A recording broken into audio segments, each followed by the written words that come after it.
আজকে আমরা দেখব পরিবর্তনশীল বলের দ্বারা কৃতকাজের একটি উদাহরণ, যেমন স্প্রিংকে সংকোচন বা প্রসারণ করলে যে বলটা অ্যাপ্লাই হয়, অর্থাৎ স্প্রিংয়ের যে স্থিতিস্থাপক বল, সেই বলটা কিন্তু পরিবর্তনশীল বল।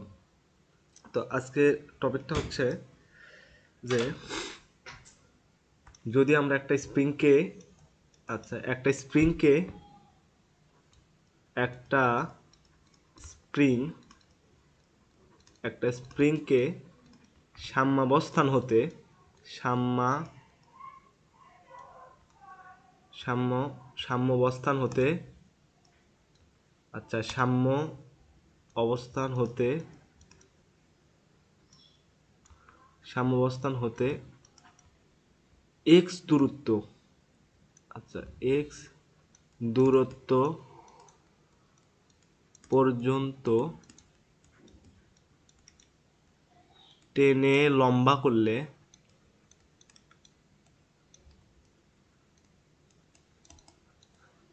করতে কি পরিমাণ কৃতকাজ সম্পন্ন হয়।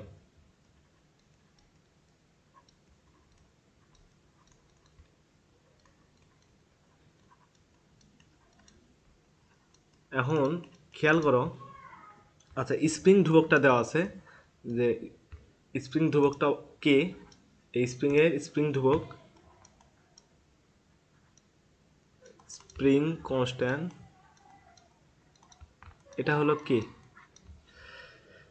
কৃতকাজ কত এটা হিসাব করতে বলছে। তাহলে প্রথমে একটু খেয়াল করি আমরা, এই যে স্প্রিংটা আছে, এখানে একটা স্প্রিং দেখতে পাচ্ছি। কোশ্চেনে যেটা বলছে যে এই স্প্রিংটাকে সাম্যাবস্থান হতে এক্স দূরত্ব পর্যন্ত টেনে লম্বা করা হয়েছে। এটার একটা কপি নিলাম আমরা। ধরো এই যে স্প্রিংটা আছে, এই স্প্রিংটাকে টেনে এক্স দূরত্ব পর্যন্ত লম্বা করা হয়েছে। তাহলে আমরা দেখি সাম্যাবস্থানটা কোনটা। সাম্যাবস্থান হচ্ছে স্প্রিং যে অবস্থানে স্থির ছিল আগে, অর্থাৎ স্প্রিংয়ের স্বাভাবিক অবস্থা। এই অবস্থাটা হচ্ছে সাম্যাবস্থা। এটা হচ্ছে স্প্রিংয়ের সাম্য অবস্থান। তাহলে স্প্রিং যখন এই পরিমাণ আছে, মানে এই বিন্দুটা হচ্ছে স্প্রিংয়ের সাম্যাবস্থান। স্প্রিং স্বাভাবিক অবস্থাতে এখানে থাকে, অর্থাৎ বল প্রয়োগ না করলে স্প্রিংটা এই অবস্থায় থাকে। কিন্তু এখন কিন্তু এই স্প্রিংটার উপরে একটা বল প্রয়োগ করা হয়েছে, ফলে স্প্রিংটা সাম্যাবস্থান থেকে যে এত দূরত্বে সরে আসছে। তাহলে এখন আমরা লিখি এই বিন্দু হচ্ছে সাম্যাবস্থান।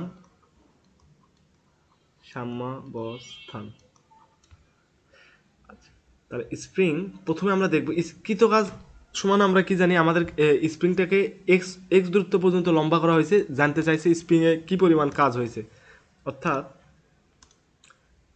সাম্যাবস্থান থেকে স্প্রিংয়ের এই যে এত দূরত্ব, এই দূরত্বটা বলে দিয়েছে এক্স, এই দূরত্বটা হচ্ছে এক্স।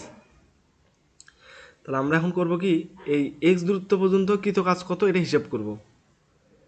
তাহলে খেয়াল করো, কৃতকাজের সংজ্ঞাটা আমাদের জানা ছিল যে ডাব্লু ইকুয়াল টু বল গুণন সরণ, বা বল গুণন বলের দিকে সরণ, বল গুণন সরণ।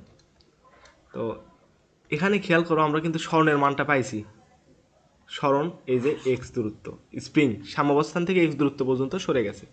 তাহলে আমরা এটা লিখতে পারি যে এখানে সরণের জায়গায় আমরা এক্স বসে দিতে পারি, কিন্তু বল কত। এখন কোশ্চেন হচ্ছে ফোর্সটা কত, ফোর্সটা কিন্তু জানা নাই। এখন একটু খেয়াল করি, স্প্রিংটাকে যখন এই স্প্রিংটা আর একটা কপি নিলাম, ধরো এটা স্প্রিংয়ের স্বাভাবিক অবস্থা। তো এই স্প্রিংয়ের উপর একটা ফোর্স অ্যাপ্লাই করা হয়েছে, এই যে শুরুতে এখানে একটা ফোর্স অ্যাপ্লাই করা হয়েছে এফ। এরপর ফোর্স অ্যাপ্লাই করে একটু টানা হয়েছে, ফলে স্প্রিংটা লম্বা হয়েছে। এরপর স্প্রিংটা যখন এই পজিশনে আসলো একটু লম্বা হওয়ার পর, তখন এরপর আবার একটা ফোর্স অ্যাপ্লাই করা হলো, এখানে কিন্তু আর একটা ফোর্স অ্যাপ্লাই করা হলো। এখন এই দুইটা ফোর্স কি সমান? দুইটা ফোর্স কিন্তু সমান না, কারণ একটা স্প্রিংকে টেনে ধরতে, একটা স্প্রিংকে, এই যে স্প্রিংটা আছে, মনে করো এটা স্প্রিংয়ের স্বাভাবিক অবস্থা, সাম্যাবস্থান। তো হলো এই স্প্রিংটাকে এইটুকু স্মরণ করতে যে ফোর্স দিতে হবে,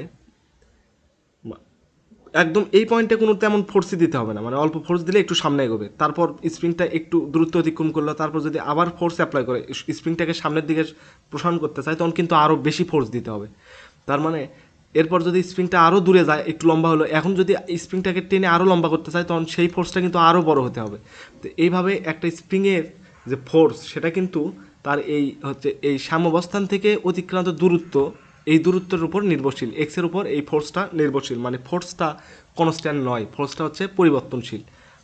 একটা স্প্রিংকে স্বাভাবিক অবস্থায় যে এই অবস্থায় টানতে ফোর্সের পরিমাণ খুব কম লাগে, কিন্তু একটু টানার পর যখন একটু লম্বা হবে, সেই অবস্থাতে এই অবস্থান থেকে যদি ফোর্স দিয়ে এটাকে টেনে লম্বা করতে চাই, তখন কিন্তু আরও বেশি ফোর্স দিতে হবে।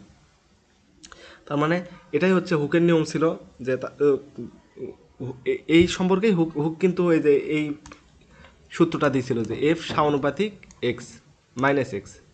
আচ্ছা, এটা আমরা দেখব, কিন্তু এখন আমরা যেটা বুঝতে পারলাম, এই যে ফোর্সটা এখানে, এই বলটা কিন্তু এই ফোর্সটা কিন্তু কনস্ট্যান্ট ফোর্স না, সুতরাং আমাদের এই ফর্মুলা অ্যাপ্লাই করলে চলবে না।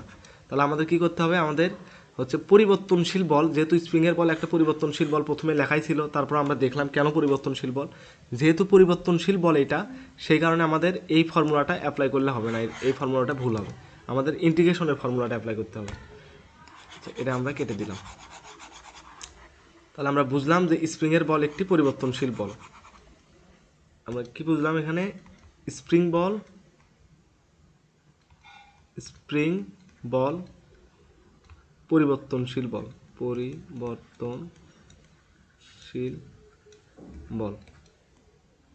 তাহলে এটা হচ্ছে স্মরণের সাপেক্ষে কিন্তু পরিবর্তনশীল, অর্থাৎ এই এক্স, এই যে এখানে এক্স পয়েন্টটা আছে, এই স্প্রিংটাকে স্বাভাবিক অবস্থান থেকে এক্স দূরত্বে সরাইছে।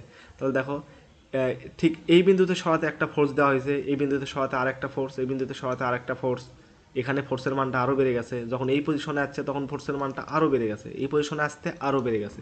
তাহলে এই এক্সের উপর ভিত্তি করে কিন্তু মানে হলো বলের মানটা পরিবর্তিত হচ্ছে। এখন ইন্টিগ্রেশনের ফর্মুলাটা আমরা শিখছিলাম যে কৃত কাজ ডাব্লু ইকুয়াল টু, এখানে limit x initial x final, এখানে হচ্ছে বল মানে পরিবর্তনশীল যে বলটা আছে, অর্থাৎ বলের function F of x into এখানে থাকতো ডিএক্স। তাহলে এই ফর্মুলার ক্ষেত্রে আমরা জানছিলাম এই যে ডিএক্স মানে কি বোঝাচ্ছে, এই পুরো এক্স সরণটাকে অসংখ্য ভাগে ভাগ করা হয়েছে এবং এই ক্ষুদ্র ক্ষুদ্র ভাগকে বলা হচ্ছে ডিএক্স। তাহলে ডিএক্স আমরা মানে এক্স সরণটাকে আমরা ভাগ করছি, আর এই যে লিমিটটা কি বোঝাচ্ছে, এক্স ইনিশিয়াল থেকে এক্স ফাইনাল, হ্যাঁ এটা হচ্ছে এই এক্সের লিমিট, অর্থাৎ এই লিমিটটা কার, এই লিমিট, এই যে দুটা লিমিটের মান দেওয়া আছে, এটা বলের লিমিট নাকি সরণের লিমিট, এটা কিন্তু সরণের লিমিট, যাকে আমরা ভাগ করছি তারই লিমিট এই পাশে হয়, তার মানে সরণের লিমিট। তাহলে সরণের লিমিট যদি বলি, অর্থাৎ সরণ কোথা থেকে শুরু হয়েছে কোথায় শেষ হয়েছে, এই বিন্দু থেকে সরণ স্টার্ট সাম্যাবস্থান থেকে, এই যে এই বিন্দু থেকে শেষ, তার মানে লিমিটটা এই বিন্দুটা হচ্ছে এক্স ইনিশিয়াল আর এই বিন্দুটা হচ্ছে এক্স ফাইনাল। আর এই দূরত্ব কিন্তু মাপতে হবে প্রসঙ্গ কাঠামো হচ্ছে এই যে সাম্যাবস্থান থেকে এই মূল বিন্দু, এটা হচ্ছে জিরো, এটা হচ্ছে জিরো স্থানাঙ্ক দূরত্ব, এর থেকে আস্তে আস্তে দূরত্ব, এই দূরত্বটা পর্যন্ত হচ্ছে এক্স দূরত্ব। এখন কথা হলো ডিএক্স, এটা তো বুঝলাম। এখন এই প্রবলেমটা সলভ করার জন্য আমাদের যেটা গুরুত্বপূর্ণ সেটা হচ্ছে এই এফ অফ এক্স, এটা আসলে কত।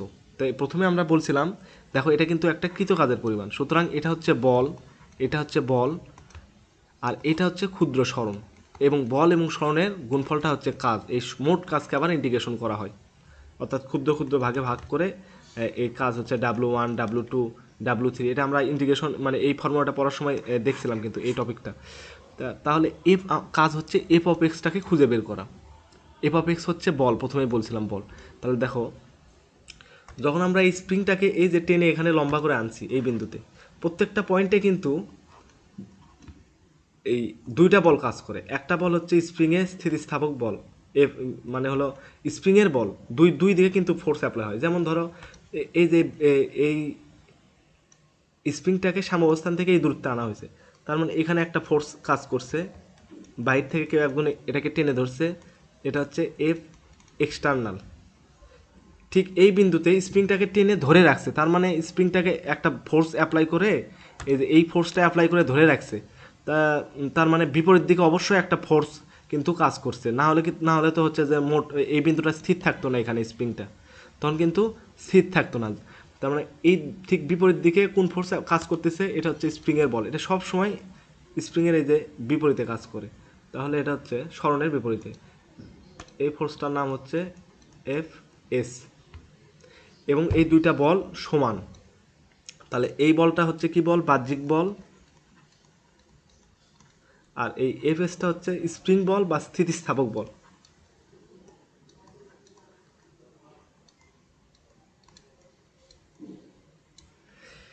এখন প্রত্যেকটা পয়েন্টেই কিন্তু এই যে ফোর্সটা আছে, এই যে দুইটা ফোর্স এখানে কাজ করতেছে, একটা বাহ্যিক বল আর একটা হচ্ছে সিস্টেমের বল। এই বলটা কিন্তু প্রত্যেকটা বিন্দুতেই কাজ করে, অর্থাৎ এই যে স্প্রিংটা স্বাভাবিক অবস্থায় আছে, এই স্প্রিংটাকে যদি আমরা এদিকে টানি তাহলে শুরুতে একটা বল দিতে হয়, বাহ্যিক বল। আবার এই বিন্দুতে, অর্থাৎ এই বিন্দুতে যদি চিন্তা করি একদম শুরুতে, তাহলে এইদিকে একটা বাহ্যিক বল দিতে হয়, দেখো একদম শুরুতে এইদিকে একটা বাহ্যিক বল দিতে হয়েছে, এবং ঠিক এই পয়েন্টে, এই যে এই পয়েন্টটাতে এখানে কিন্তু তখন একটা সিস্টেমের বল কাজ করছে। এরপর স্প্রিংটা যখন একটু সরে এই বিন্দুতে আসছে ধরো, অর্থাৎ এই স্প্রিংটা এই যে এত দূর দূরত্বে আসছে, তখন কিন্তু এই ফোর্সের মান এখানে কিন্তু আবার একটা বাহ্যিক বল দিতে হয়েছে, বলটা পরিবর্তিত হয়েছে, অর্থাৎ যেই স্প্রিংটাকে টানছে এটা কিন্তু তার বল। এই যে এই ফোর্সটা কিন্তু যে বাইরে থেকে স্প্রিংটাকে টানছে তার বল, তো তার অ্যাপ্লাইকৃত, তার প্রয়োগকৃত বল।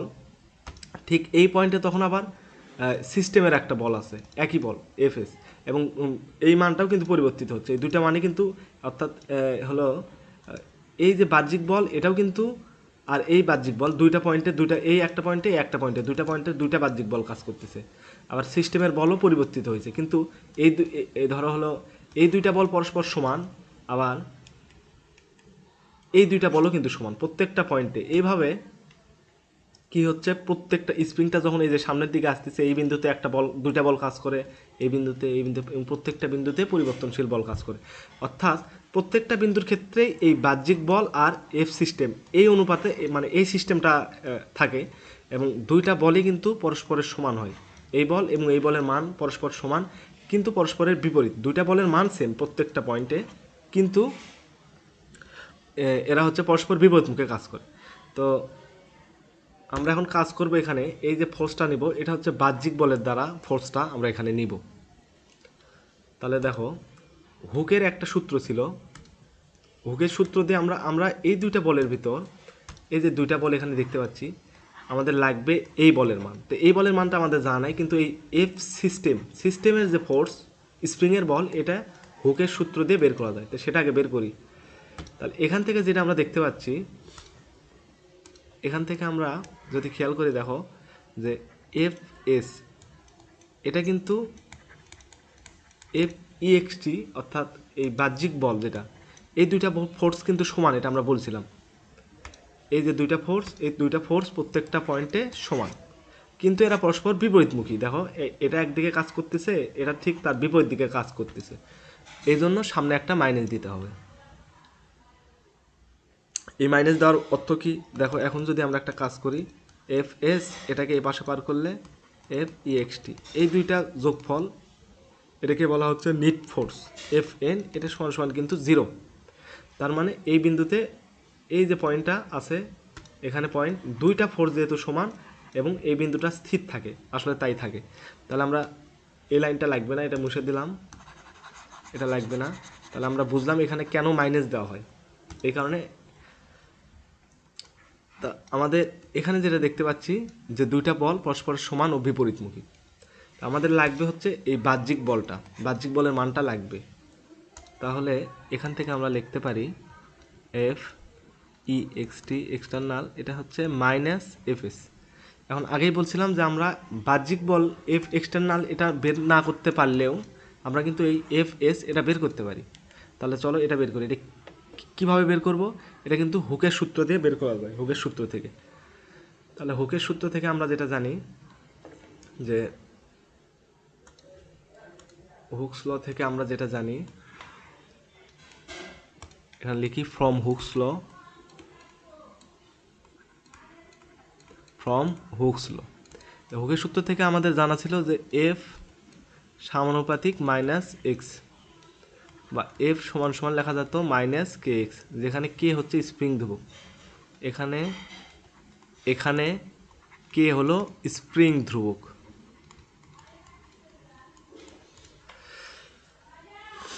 তাহলে এটা হচ্ছে সিস্টেম, এফ সিস্টেমের ফোর্স। এখন আমরা যেটা করতে পারি, আমাদের কাজ কিন্তু শেষ। এখন দেখো এই এফ সিস্টেমের যে মান, এই মানটা আমরা এই যে এখানে বসে দেবো জাস্ট, তাহলে কাজ হয়ে যাবে। তাহলে আমরা যদি বসাই, এখানে বসাবো হচ্ছে মাইনাস ইন্টু মাইনাস কে এক্স। এই মাইনাস যে আসলে দিক প্রকাশ করে, সরাসরি কে এক্স বসালেও কোনো সমস্যা ছিল না, এফ ই এক্স টি, এটা হচ্ছে তাহলে কে এক্স পাওয়া যায়। অর্থাৎ আমাদের উদ্দেশ্য ছিল এই এফ অফ এক্স মানে বলটা খুঁজে বের করা, সেটা কিন্তু আমরা বাহ্যিক বলটা খুঁজে বের করছি। এই যে কে এক্স কীভাবে বের করলাম, হুকের সূত্রের সাহায্যে এই মানটা আমরা বের করলাম। দেখো এখন এই বলটা পরিবর্তনশীল বল, আমরা স্প্রিংয়ের বল আগেই বলেছিলাম। তাহলে এখন যদি বসাই, আচ্ছা এই প্রশ্নটাকে একটু নিচে নামাই,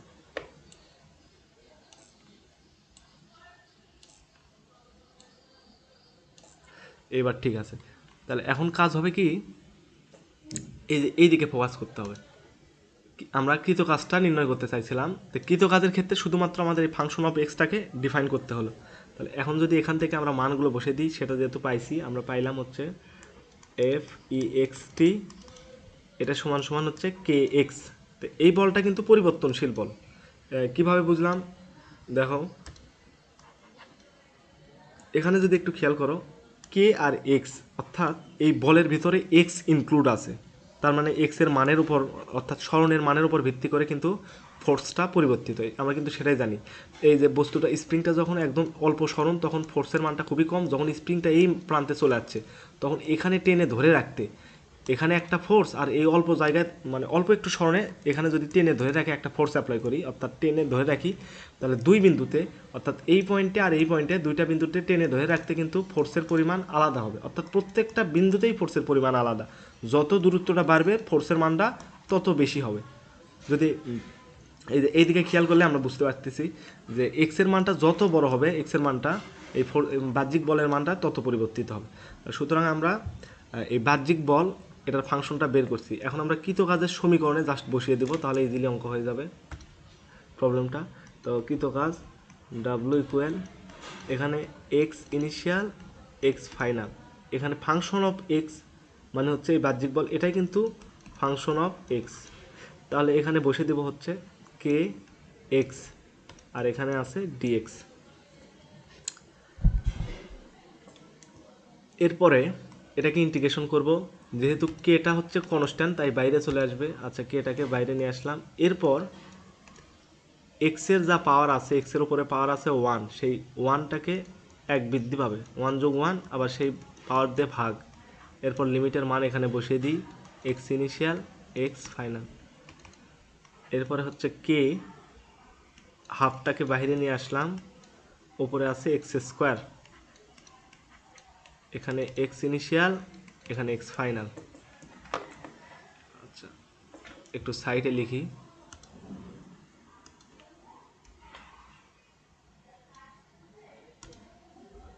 এরপরে হচ্ছে হাফ কে, এবার লিমিটের মানগুলো যদি বসে দিই, তাহলে এক্স ফাইনাল তারপরে whole square minus x initial তারপরে হোল স্কোয়ার। এখন খেয়াল করো সব কিছু কিন্তু হয়েছে, আমরা কৃত কাজের ভিতর এই যে স্প্রিং ধ্রুবক কে পাইছি আর হাফ পাইছি। এখন এই মানটা কি, এটা হচ্ছে লিমিটের মান এক্স। এখানে খুঁজে বের করতে হবে যে আসলে এই এক্স ইনিশিয়াল এটা সমান কত, এক্স ফাইনাল এটা সমান কত। দেখো এখন প্রথমে আমরা দেখব আমাদের এই মানটা মাপতে হবে কি প্রসঙ্গ কাঠামোর সাপেক্ষে। তাহলে এখানে একটু লিখি,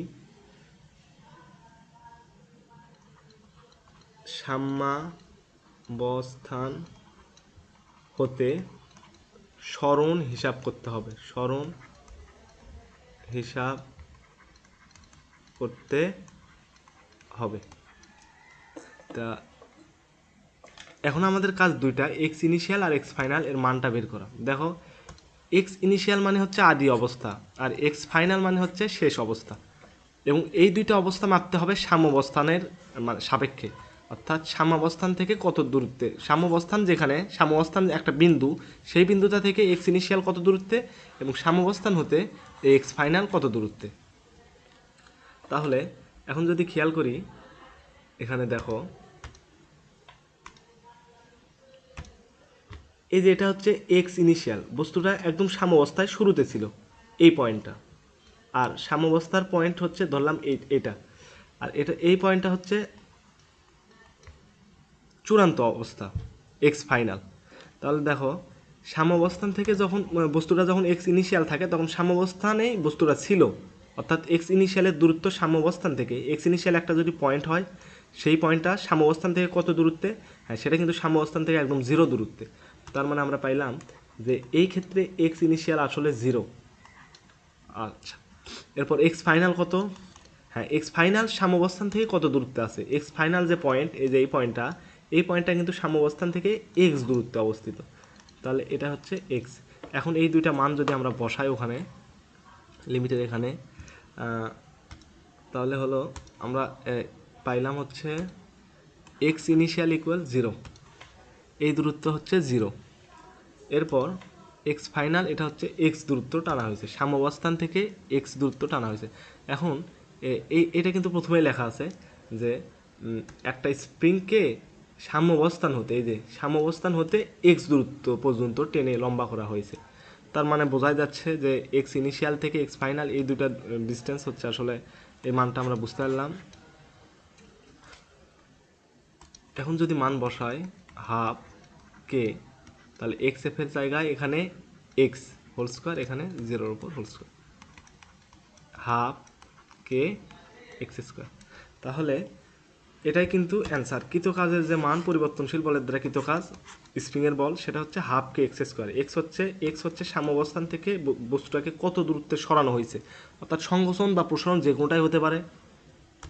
তাহলে এই যে কৃত কাজটা হিসাব করলাম, এটা কিন্তু স্প্রিংয়ের বলের বিপরীতে কাজ, স্প্রিং বলের বিপরীতে কাজ, কিন্তু বাহ্যিক বলের দ্বারা কাজ।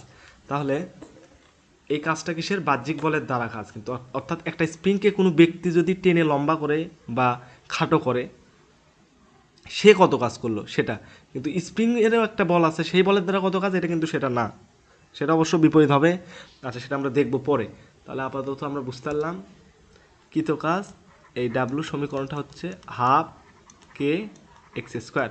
এখন এই রিলেটেড একটা ম্যাথ প্রবলেম আমরা দেখব, এই রিলেটেড একটা ম্যাথ প্রবলেম, এবং তারপরে আমরা দেখব স্প্রিংয়ের বল কখন আসলে এই কৃত কাজটা কখন নেগেটিভ হয় এবং কখন পজিটিভ হয়, এটা আমরা পরবর্তী লেকচারে দেখব।